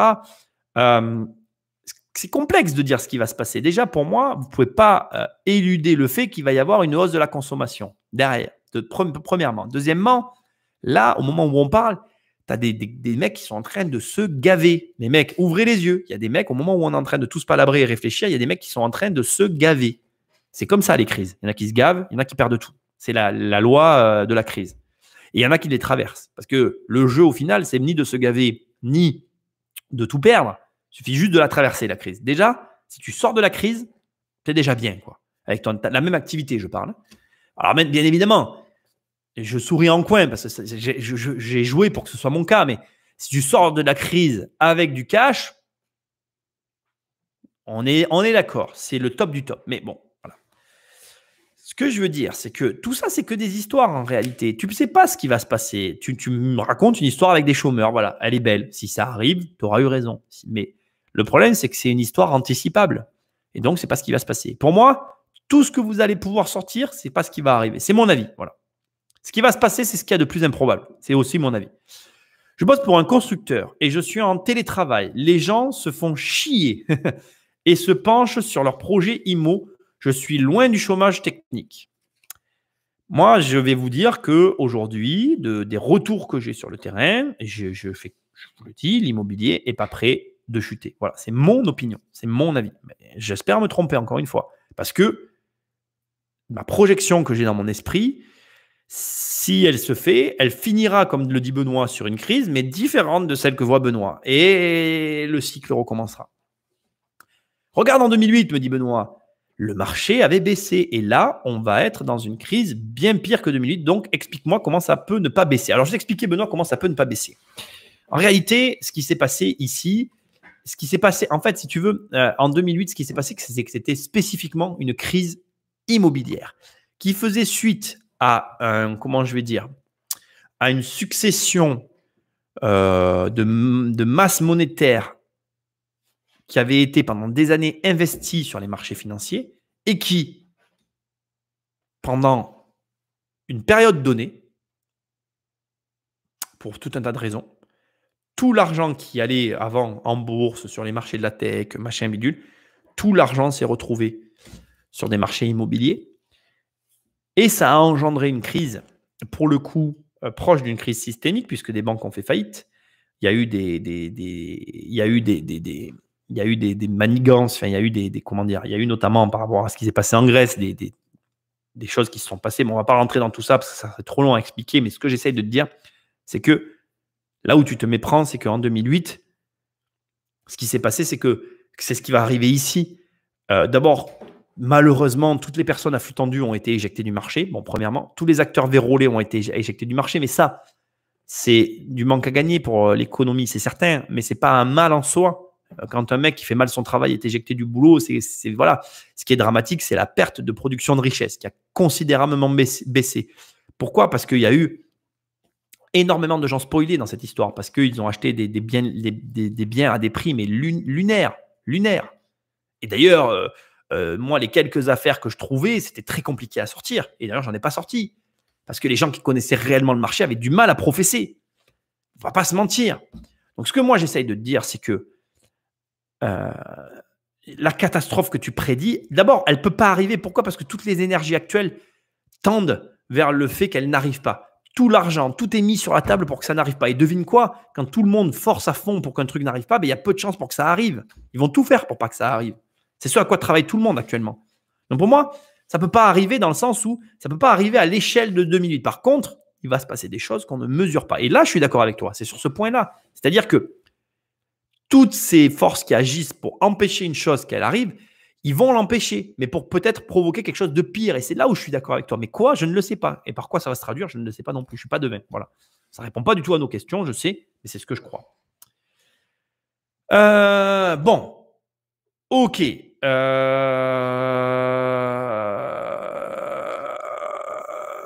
On dit pas le contraire, mais Nico, tu fais partie de la minorité des investisseurs. La baisse est une. Alors moi, je suis d'accord avec toi, Benoît. La baisse est une bonne nouvelle pour les investisseurs. Ça va permettre de refaire du bon business comme avant et de rentrer sur le marché. Donc, il faut se préparer, pour moi, à rentrer sur le marché. Bon,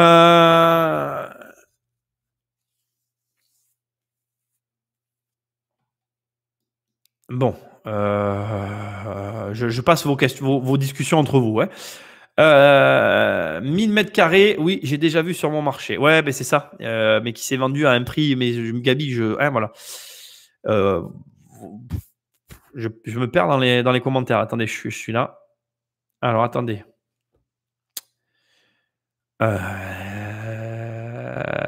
Excusez-moi, mon truc a bugué. Et comme d'habitude, quand ça bug, je vois plus les comment on appelle. Je vois plus les commentaires. Hein, désolé. Alors, j'en étais où?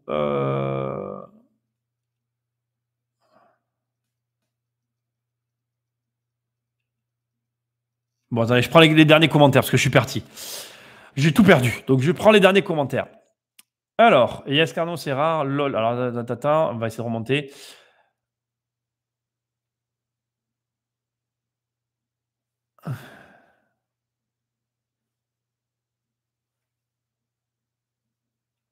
Bon, désolé, hein, je suis un peu perdu dans les commentaires.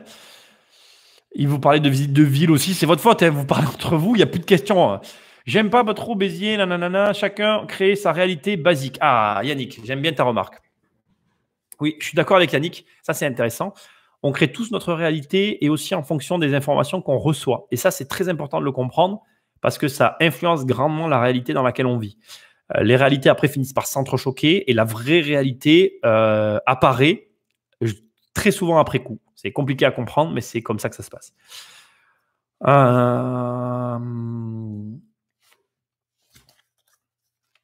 Alors, bon, Benoît, il est toujours dans le doute par rapport au fait que les étrangers achètent, mais malheureusement, je t'assure, quand tu vois les prix et que tu vois que les ventes se font, je peux t'assurer, tu vois, là, tout à l'heure, je donnais à Gabi un exemple. Quand tu vois une vente sur Paris à 8 millions d'euros, bon, j'ai pas,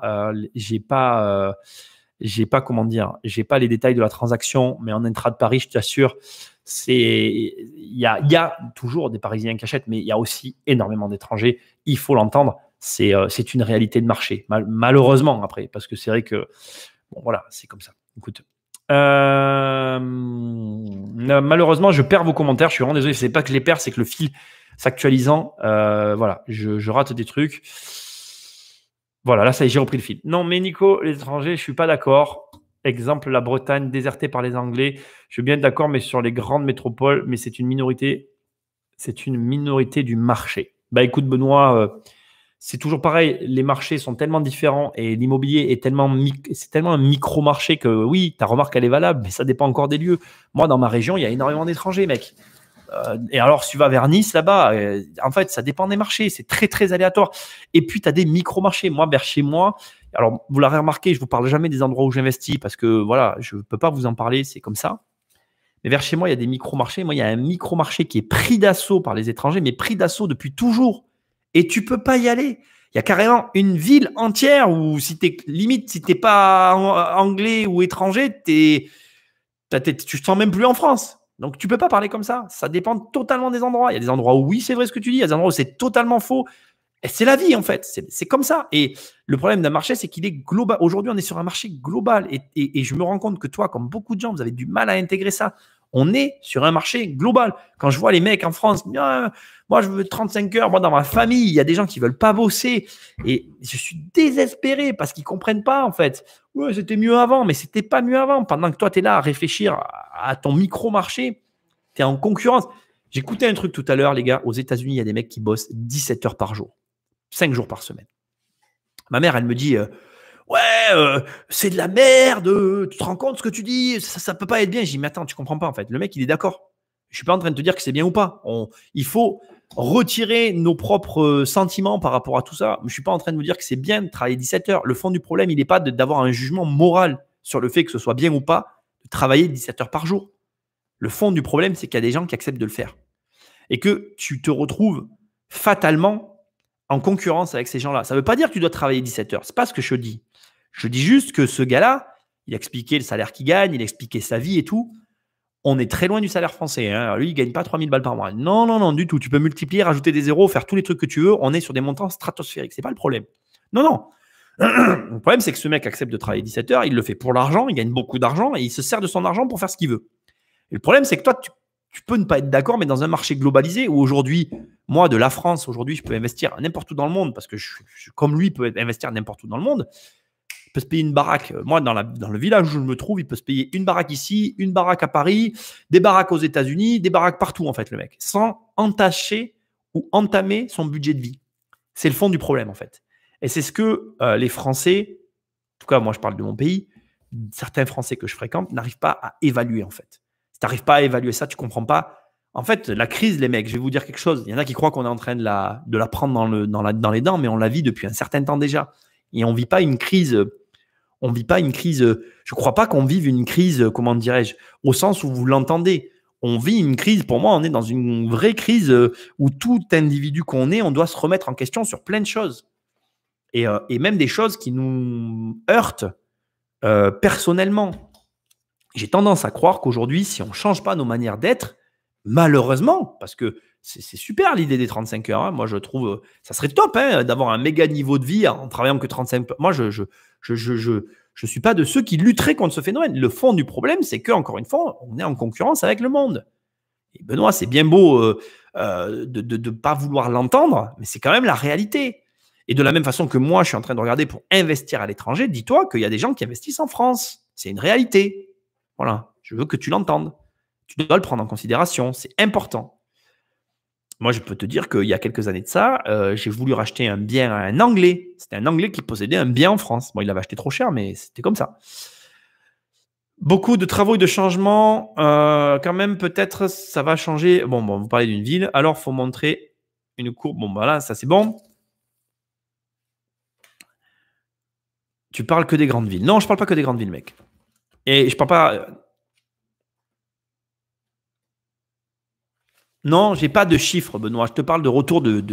Donc, Benoît me demande des chiffres sur les étrangers, les investissements étrangers en France. Non, je te parle de ce que moi je vois sur mon marché. Je constate qu'il y a de plus en plus d'étrangers qu'il n'y avait pas avant. Je suis dans l'immobilier depuis 2003, je te le rappelle. Avant, je parlais avec des agents immobiliers et j'entendais rarement l'agent me dire ah ben tiens, cette maison, j'ai un mec de tel pays qui veut l'acheter. Aujourd'hui, j'entends cette phrase. Je ne peux pas te dire que je l'entends tous les jours, c'est pas vrai. Je l'entends. J'entends des gens qui me disent j'ai vendu un bien à un gars dans tel pays. J'ai un gars qui habite tel pays qui.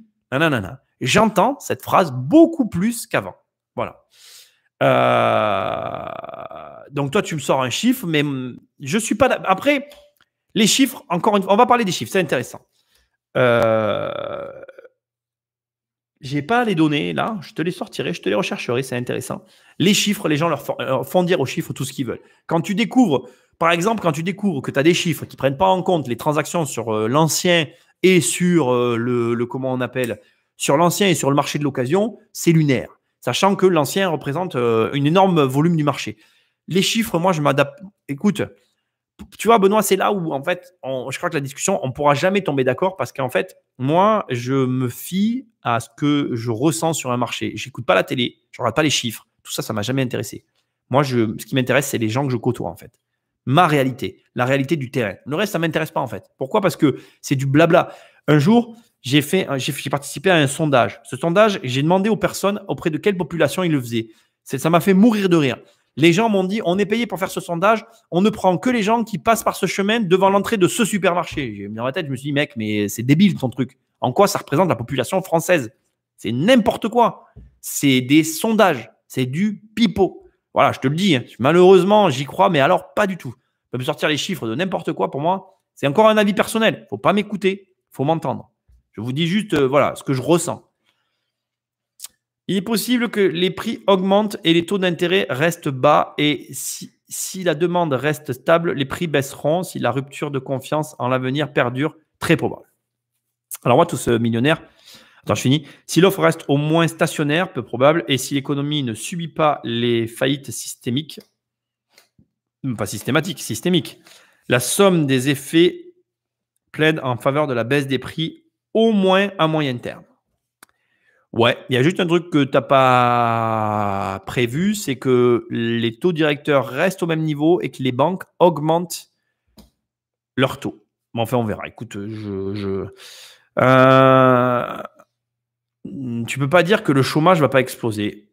Moi, je dis rien en fait. Je pense que tu le remarques, je suis embêté avec tout ce qui se passe. Je dis rien. On verra. Je pense que oui, le chômage va augmenter, mais je ne sais pas. Je ne sais pas ce qui va se passer. C'est historique. Je ne peux pas dire une chose catégoriquement. Moi, je ne peux rien dire, en fait. Je ne peux rien dire. Je suis très sceptique sur ce cas. Moi, je suis observateur pour l'instant. Alors, certains vont me dire, Nicolas, tu ne te mouilles pas, ce n'est pas bien. Mais en fait, non, c'est que voilà, je reste, comment dire, j'ai conscience que ce qu'on vit n'est pas courant. Voilà. Je sais que c'est mal dit. Ce qu'on est en train de vivre est historique. Donc, il n'y a aucune donnée sur laquelle on peut s'appuyer. Il n'y a rien qui est cohérent à mes yeux, en fait. Tu peux me sortir toutes les théories, même la plus cohérente du monde, je ne verrai rien de cohérent. Voilà. C'est mon avis, ça engage que moi. Voilà. C'est comme ça. Salut les gars, j'étais en opération carrelage, j'arrive à l'instant. Salut Benoît. Non, Nico, beaucoup de gens sont en train de pomper leur épargne et ceux qui se gavent sont une minorité. Je ne sais pas, Benoît, je ne sais pas. Et tu ne relances pas un pays avec 4% des gens. Ça, c'est vrai. Ça, c'est vrai. Il est possible que les prix augmentent et que les taux d'intérêt… Voilà, ça, c'est ce que disait Jeanne là tout à l'heure.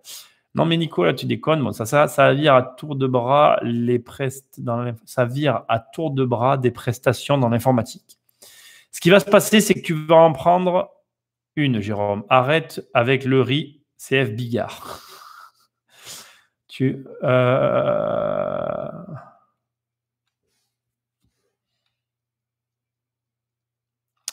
Nico, comme aujourd'hui, la planche à billets continuera à tourner et les problèmes n'ont pas été résolus. Impression de beaucoup de monnaies qui ont continué à aller dans les actifs, actions immobiliers, pas dans l'économie réelle. Alors, tu sauras, Benoît, que l'argent va grandement… le problème, c'est d'ailleurs pour ça que Macron n'aime pas… Jean-François Macron n'aime pas les investisseurs immobiliers parce qu'il considère aujourd'hui que l'argent est immobilisé. L'argent qu'il imprime, il le considère comme étant immobilisé dans la dette. Dans la dette des propriétaires immobiliers qui s'endettent pour acquérir de l'argent. Cet argent qui est bloqué dans les dettes immobilières ne va pas dans l'économie réelle. Mais le problème aussi qu'il y a dans l'économie réelle, comme tu dis, c'est que l'économie réelle ne prend pas en considération, de mon point de vue, certaines données qui sont essentielles, comme je le précisais tout à l'heure, par exemple, l'achat-revente de biens d'occasion. Donc, comment tu veux parler avec un genre… Enfin, je sais rien. Bon, bref. Benoît nous dit l'argent ne vaut rien, je ne suis pas d'accord, mais on prend le pari, j'ai envie d'un bon resto. Moi aussi, Benoît. L'argent ne vaut rien, oui et non. Bon, on verra. Quentin est dans le yachting maintenant. Ben, tu as bien raison, Quentin. C'est un bon domaine. On attend les gens parler d'une baisse de 5 à 10%. Ouais. Mais justement, mec, tu sais, regarde. Moi, tout le monde est venu me parler d'acheter des actions de la Française des Jeux. Et j'ai des gens autour de moi qui en ont acheté. Ben, je vais te dire qu'aujourd'hui, j'aimerais pas être à leur place. Hein. Voilà. Hein, tu sais, c'est pas parce que dès que tu en entends parler à la télé, c'est que c'est déjà trop tard. Hein. Donc, encore une fois, moi, je suis plutôt pour une baisse. Hein. Mais bon, c'est mon avis personnel. On verra. Voilà. Merci tous millionnaires. On est bien d'accord. Tous millionnaires dit une chose avec laquelle je suis aussi complètement d'accord, c'est que tous millionnaires, il dit, et c'est ça la réalité, l'immobilier, c'est pas un marché, les mecs. Et ça, c'est une erreur que beaucoup de gens font avec l'immobilier. C'est autant de marchés que de villes, que de micro-marchés. Et c'est une réalité. Moi, je suis dans plusieurs villes dont je ne parlerai jamais. Et toutes ces villes sont des marchés indépendants. Chacune d'entre elles est un marché, en fait. Et c'est ça qui m'a toujours sauvé, c'est de ne jamais être que dans une seule ville. Je suis dans plusieurs villes et je vous invite à être dans plusieurs villes. Et c'est ça qui fait que, voilà, vous devez bien comprendre ce que dit. Je suis complètement d'accord avec toi. Et c'est pas simple pour moi de parler parce que chaque marché est tellement à la fois, il y a une interconnexion parce qu'elle existe, mais tellement indépendant que c'est compliqué de dire, voilà, ceci ou cela. Voilà, on verra. Alors,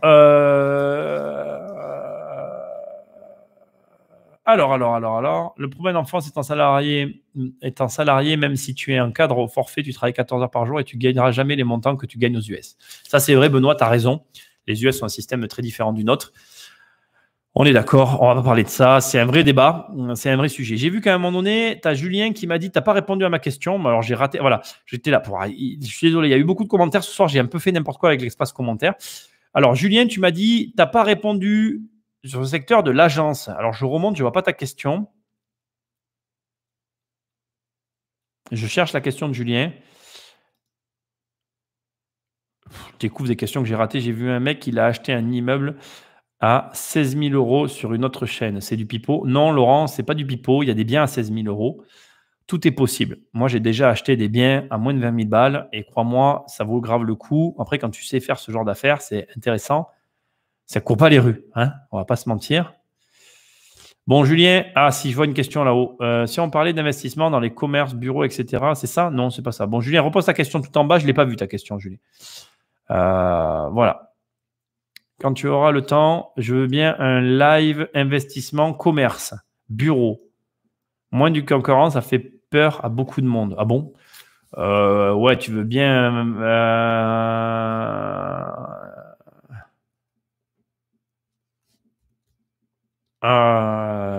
Ouais, je pourrais faire ça, mais le problème c'est un peu spécial, hein, les bureaux. C'est plus parce que c'est un marché spécial que c'est compliqué. Je le note, on verra si je fais ça. Live bureau, il faut que j'y réfléchisse parce que c'est pas facile à aborder ce thème. Enfin, si, c'est facile, mais c'est juste qu'il est long en fait, live bureau. On verra. Alors, peux-tu parler de patrimoine un peu loufoque? Peut-être de gens que tu connais. Alors, c'est Maxime qui remet la question sur le. Moi, j'en parle dans mon bouquin 3 fois. C'est pour toi, Dups. J'en parle dans mon bouquin. Moi, j'avais une personne à un moment donné avec qui que je conseillais, que je voyais qui avait. C'était assez loufoque. Elle faisait 50. Je crois que on m'a fait enlever. Je ne sais pas si je vais pas donner les chiffres publics parce que on m'a fait enlever déjà les chiffres sur le bouquin. Alors, je ne sais pas si je les ai mis sur le livre. Si, je crois. Elle faisait un gros chiffre mensuel avec 2 lots, avec 2 unités. Je ne sais plus si je les mets dans le bouquin, les chiffres. J'ai un peu peur j'ai souvenir qu'on m'avait dit de ne pas le mettre. Bon, bref. Elle faisait plus de alors on va mettre un chiffre bien en dessous. Vous pouvez le multiplier, ce chiffre. Elle faisait plus de 10 000 par mois par unité. Donc, et en fait, elle s'est retrouvée avec un puis 2 impayés. Le truc improbable, tu vois, alors que ça a été loué pendant des années et des années. Ouais, alors les patrimoines loufoques, j'en ai 2-3 en tête. Mais désolé, je suis fatigué. Je me couche tard en ce moment. Des patrimoines loufoques.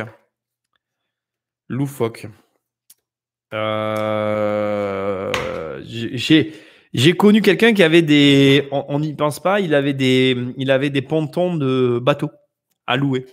Donc, c'était assez, c'est assez atypique en fait. Hein, c'est pas courant. Quoi. Je veux dire, il faut le savoir en fait que c'est possible pour connaître ce marché-là. Moi, c'est un marché que je peux pas prétendre connaître.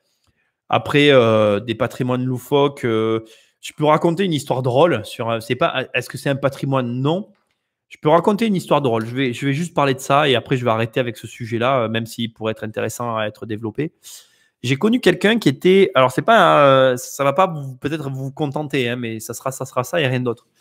J'ai connu quelqu'un qui était agent commercial et alors, il y a des gens qui vont peut-être réagir, mais il était agent commercial avec plusieurs cartes et il vendait en fait parmi toutes les cartes qu'il avait. Un jour, il a développé une carte dans les assurances. Et figurez-vous, en fait, c'était super drôle. Il m'a raconté, alors il m'a jamais donné le support, hein, mais quand je l'ai connu, en fait, il était spécialisé dans les assurances que sur un seul support, dont je ne vais pas faire état ici.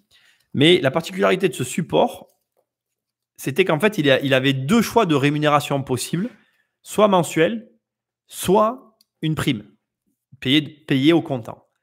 Et il avait choisi donc que des rémunérations mensuelles qui avaient une durée de vie et il ne vendait que ça. Et il vivait de ça.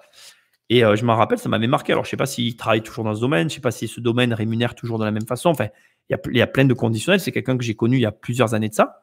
Pour être précis, je l'ai connu, ce mec-là, entre 2009 et 2012. Hein. Voilà, vous voyez, ça date. Et ce gars-là, en fait, il avait des rentes, en fait. Il était en activité commerciale, mais rentier. Hyper intéressant.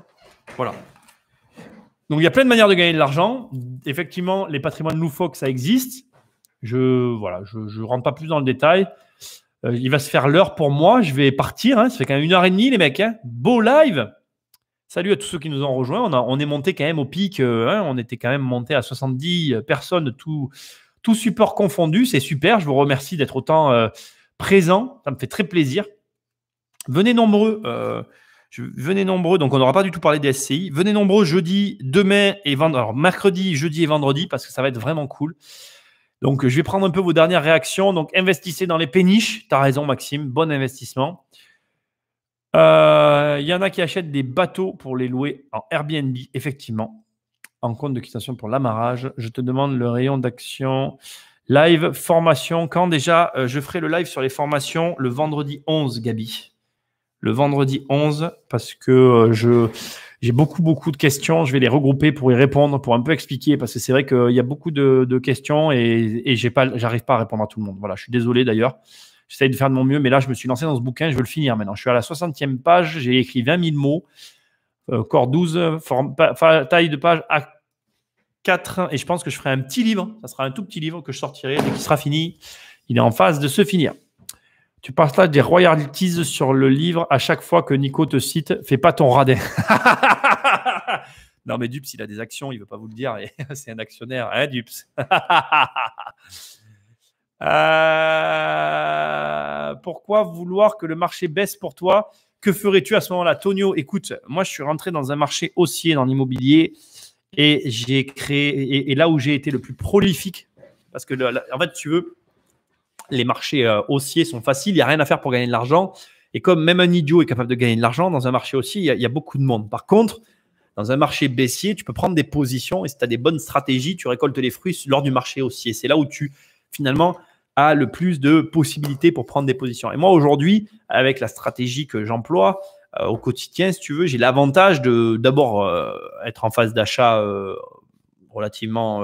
j'ai une position confortable actuellement, je ne vais pas m'en cacher. Et puis surtout, j'ai une stratégie qui me permet aujourd'hui de pouvoir rentrer sur le marché un peu plus facilement qu'à mes débuts. C'est facile, mon patrimoine grandissant. Voilà. Bref, dans un marché baissier, je vais pouvoir prendre de meilleures positions. Moi, je peux vous donner des prix que j'ai en bête. Tu vois, tout à l'heure, quelqu'un disait, ouais, c'est possible d'avoir, comment dirais-je, des biens à moins de 16 000 euros. Moi, j'ai des prix comme ça dans ma tête. Une histoire que je raconte tout le temps. J'adore la raconter. Je crois que je l'ai racontée dans mon livre. Moi, sur un des marchés dans ma région, il y a un bâtiment qui s'est vendu à 60 000 euros. Je le voulais, mais la nana, je l'ai harcelée. Je l'appelais tous les jours pour l'acheter l'immeuble. Elle n'a pas voulu me le vendre. Parce qu'à la fin, j'étais trop, tu vois, oppressant. Et parce qu'à ce prix-là, ça n'existe pas. Ça n'existe jamais, en fait. Ça n'existe que dans des marchés baissiers, des prix comme ça. Et moi, aujourd'hui, tu mets un bien dans cette ville-là à 60 000 balles, mec, mais je l'achète tout de suite. Hop, je te fais le chèque, on se fait des bisous, je repars avec. Aujourd'hui, ça n'existe pas. Ça n'existe que sur des marchés baissiers, des prix comme ça. Et un mec comme moi, qui a cette notion de valeur, moi, en fait, dans mon esprit, il y a comme une espèce de sorte de valeur constante. C'est-à-dire que moi, il y a un prix où je sais qu'à ce prix-là, je vendrai toujours. Donc, pour arriver à déplafonner ce prix-là, il faut des marchés baissiers. Il n'y a que là que j'y arrive. Et si tu veux, pour moi, un marché baissier, c'est la fête en fait. C'est l'occasion pour moi de prendre des positions sur des villes où j'ai du mal à rentrer. Moi, il y a une ville que je veux pénétrer depuis des années. J'y arrive pas. Elle est trop élevée pour moi en fait. Je rejoins Gabi. Il y a des endroits où c'est dur de rentrer. Et un marché baissier, ça me permet de mettre des billes dans cette ville-là. Je veux y être dans cette ville. Et si je rentre dans cette ville, je prendrai de nouvelles stratégies. Parce que cette ville-là m'ouvre la porte à de nouvelles stratégies. Tu comprends ? Et c'est ça qui est hyper intéressant dans les marchés baissiers. C'est l'opportunité de rentrer. Parce que moi, en fait, ce qu'il faut comprendre, baissier ou haussier, j'en ai plus rien à foutre aujourd'hui. Je vais être clair avec vous. Moi, ma situation, ce que j'ai construit, me fait ignorer ces marchés-là. Voilà, je m'en fous parce que j'ai les billes pour vendre dans tous les cas et gagner quand même de l'argent au stade où j'en suis de mon patrimoine. C'est-à-dire que, je vais vous le dire autrement, que vous allez bien comprendre, si je vends ce que j'ai gardé aujourd'hui, je ne peux plus perdre. Même si je le vends en dessous du prix que je l'ai acheté, parce que la manière dont j'ai managé mon patrimoine, ça me permet de faire ça. Donc voilà, moi aujourd'hui, je suis prêt. Si demain, je sais que je vais accéder, tu vois, je pense à cette ville là, que j'ai dans ma tête.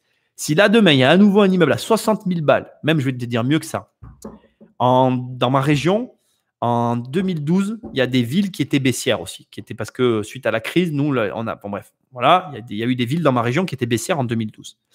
Et il y a un immeuble dans la ville que j'ai en tête, là, dont je te parle depuis tout à l'heure. Il y a un immeuble qui s'est vendu à 200 000 balles. Aujourd'hui, le même immeuble, mec, je l'achète, mais sans réfléchir. Sans réfléchir. Je réfléchis même pas. Parce que je sais ce que j'en ferai, en fait. C'est toujours pareil. En fait, voilà. Un marché baissier ferait largement mes affaires. Donc, moi, je suis pour que tout ce que vous disiez dans le chat depuis tout à l'heure arrive. Mais comme j'y crois grave, moi aussi, je me dis, ça va pas arriver. Ça serait trop beau, en fait. Voilà. Voilà. Donc, je rentrerai dans un marché baissier. Je serai le plus heureux. Est-ce que tu apprends dans tes formations comment choisir les villes où investir ? Alors, dans mes formations, alors en fait, dans le programme 10 millions, mais on en parlera, mec, le 11. Viens le 11 pour poser des questions sur les programmes. Dans le programme 10 millions, je vais t'apprendre à investir dans n'importe où.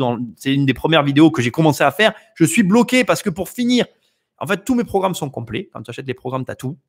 Il y a juste dans le programme 10 millions, en fait, quand je dis des programmes, c'est que en gros, pour expliquer rapidement, on en reparlera la prochaine fois, mais un programme chez moi, quand tu prends 1 million, dans 1 million, tu as plein de petits programmes. Et chaque programme, c'est comme si tu prenais un seul sous-programme, c'est comme si tu prenais une formation chez quelqu'un, en fait. Un sous-programme et en soi, une formation complète. Donc, en fait, quand tu prends un programme, 1 million, par exemple, tu as accès à 6 formations complètes, donc tu as des heures et des heures de programme. Et pour répondre à ta question, oui, dans 10 millions, je t'apprends à investir dans les villes. Mais c'est le seul sous-programme qui n'est pas complètement, qui n'est pas tourné, puisque c'est un programme en extérieur.